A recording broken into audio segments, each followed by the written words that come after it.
Hello students, हमारा topic है हठ योग में नाद और नादानुसंधान। नाद का शाब्दिक अर्थ होता है ध्वनि।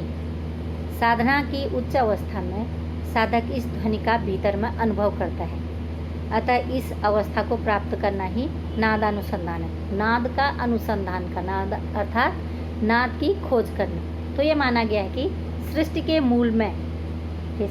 मूल में जो शब्द है, जो नाद है, जो ध्वनि है, वो ध्वनि ओम के रूप में है। तो इसलिए इस ओम शब्द की ध्वनि को खोजना, इसको अनुभव करना, इसका साक्षात्कार करना नादानुसंधान हठ योग के अंतर्गत आता है। तो हठ योग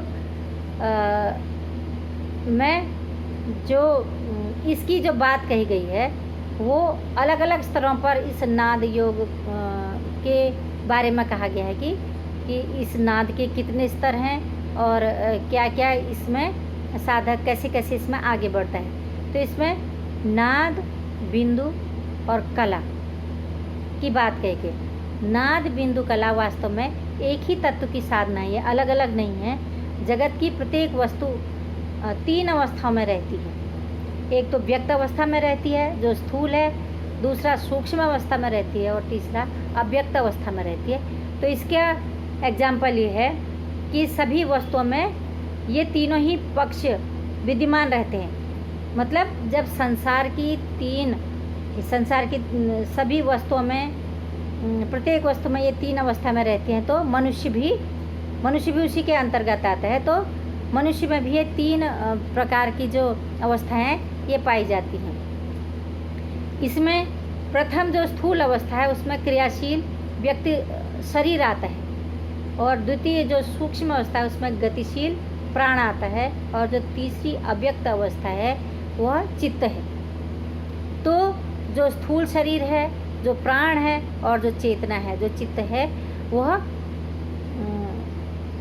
इस तीनों अवस्थाओं के अंतर्गत ये शरीर, मतलब जो मानव शरीर है, मनुष्य शरीर है, उस मनुष्य शरीर में ये तीनों चीज़ें बताई गई।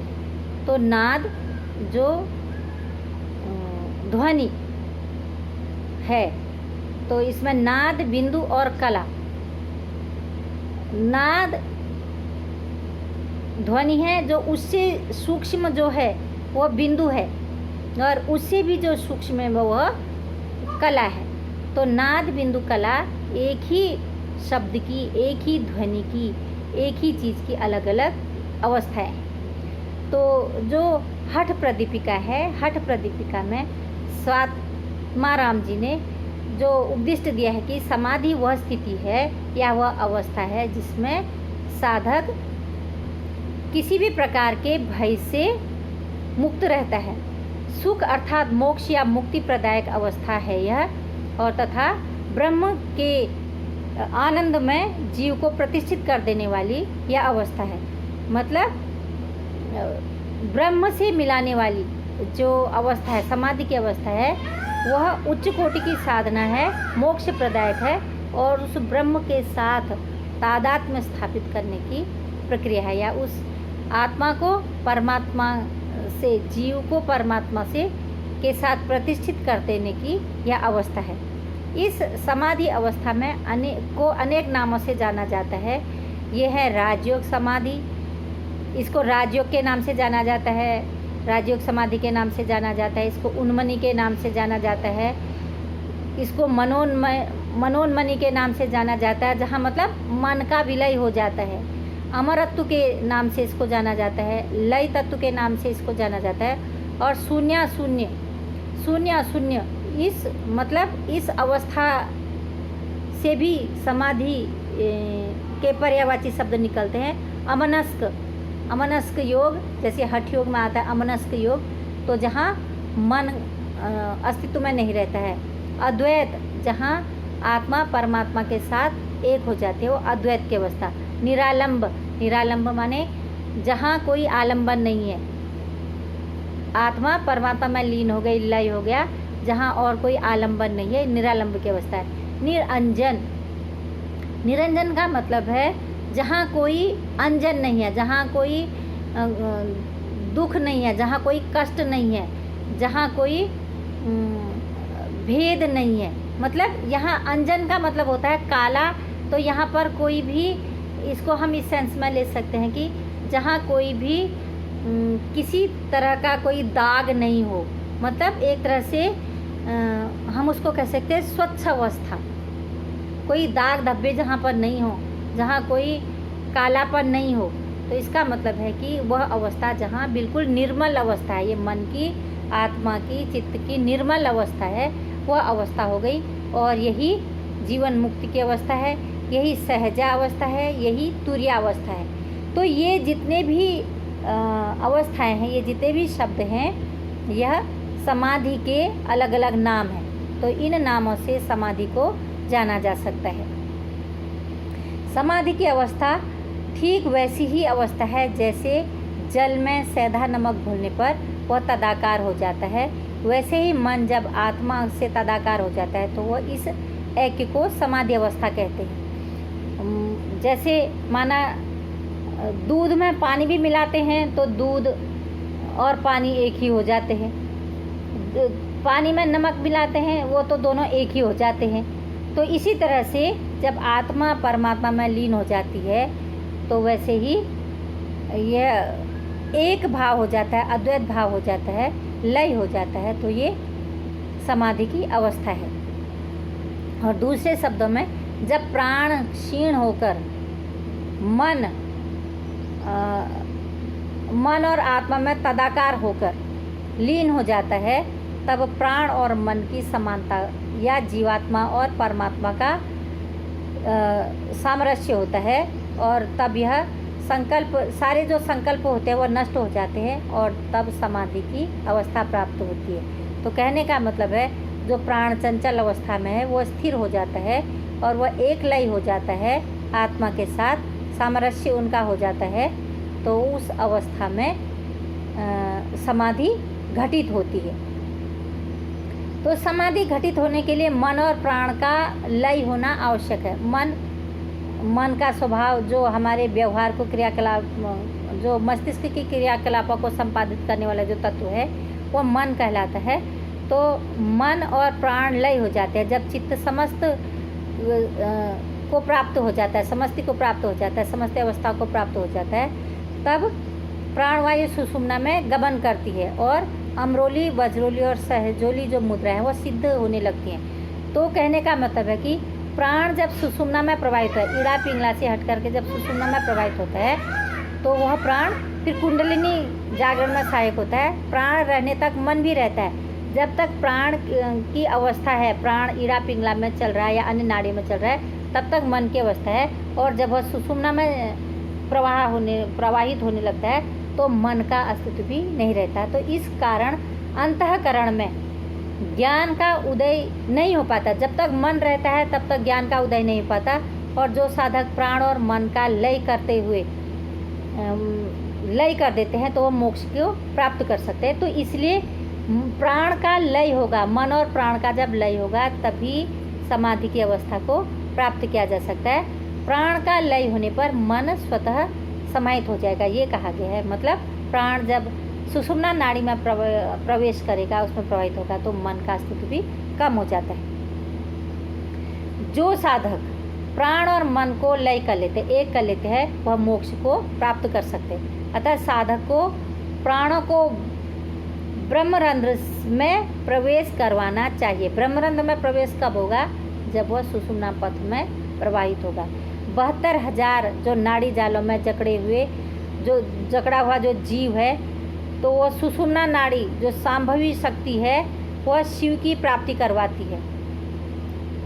जो मतलब हमारे शरीर में 72,000 नाड़ियाँ बताई गई हैं।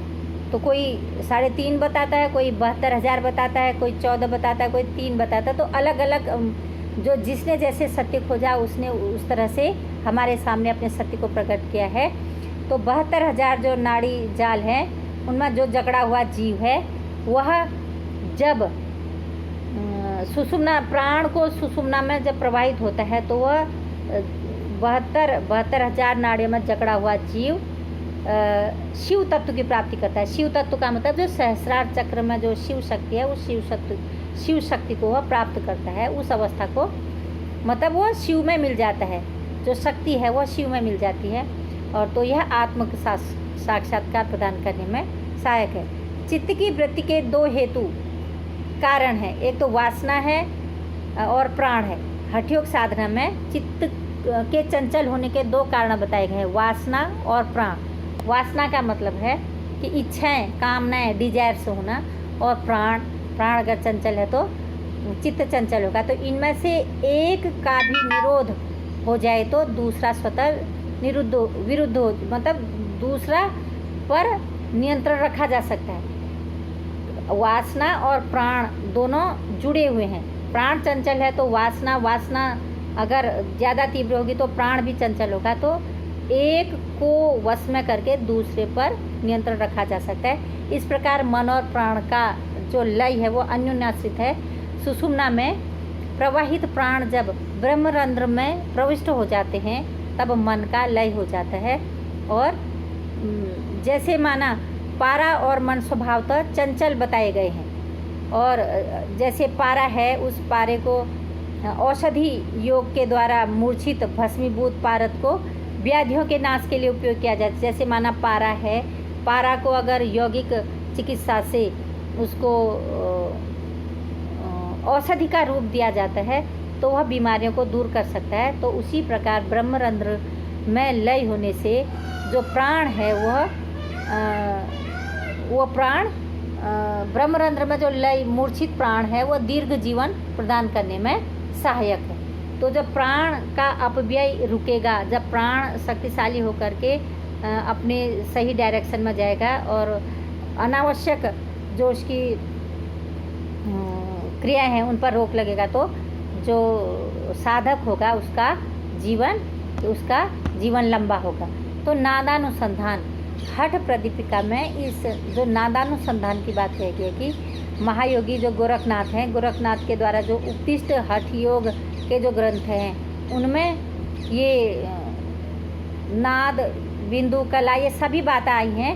तो इसमें जो नादानुसंधान की बात कही गई कि ये बताए गए हैं कि आदिनाथ शिवजी ने लय के 1.25 लाख प्रकार बतलाए हैं। इन प्रकारों में सर्वश्रेष्ठ जो प्रकार है वो नादानुसंधान है। नाद का जो ध्वनि है, जो ओम की ध्वनि है, उसको आत्मसात करना। नादानुसंधान हेतु मुक्तासन अथवा सिद्धासन में संभवी मुद्रा से दाहिनी कान से नाद का श्रवण करना चाहिए, ये बताया गया है। इस हेतु हाथ, दोनों कान, मतलब दोनों कानों को बंद करके, दोनों नासारंध्रों को बंद करके और मुख पर हाथ रख करके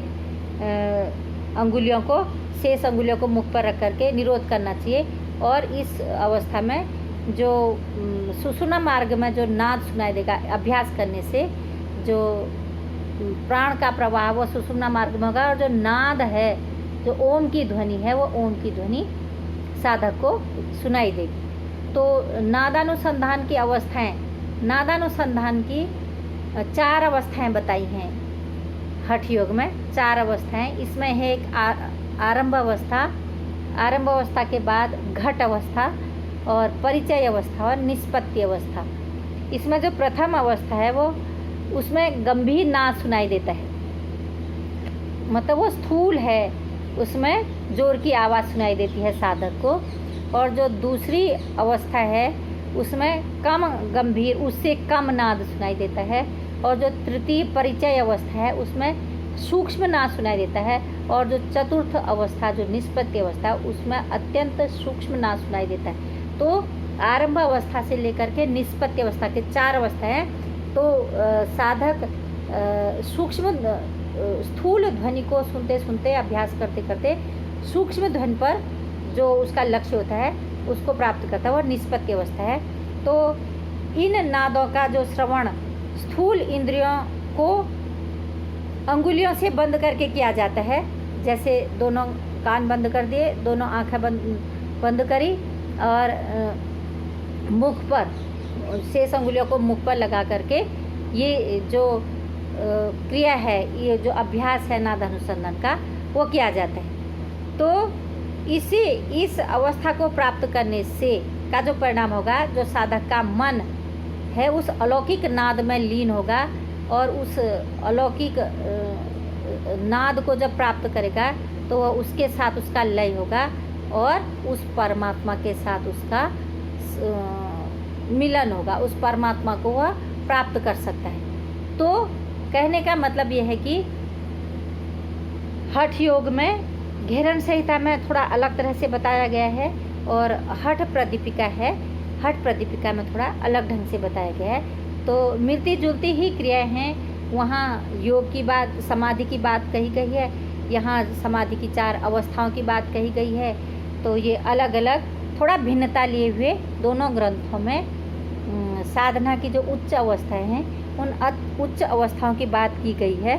और उन अगर साधक श्रद्धा भाव से इन अवस्थाओं को प्राप्त करता है, इस नाद को सुनता है, इस नाद का अनुसंधान करता है, इसकी खोज करता है। खोज करने का मतलब साधना के द्वारा इस अवस्था तक अगर वह पहुंचता है तो वह अपने जो उसका चरम लक्ष्य है उस चरम लक्ष्य के पास वो होता है। जो हठियों की समाधि का जो फल भी इसके साथ में उसको मिलता है। धन्यवाद।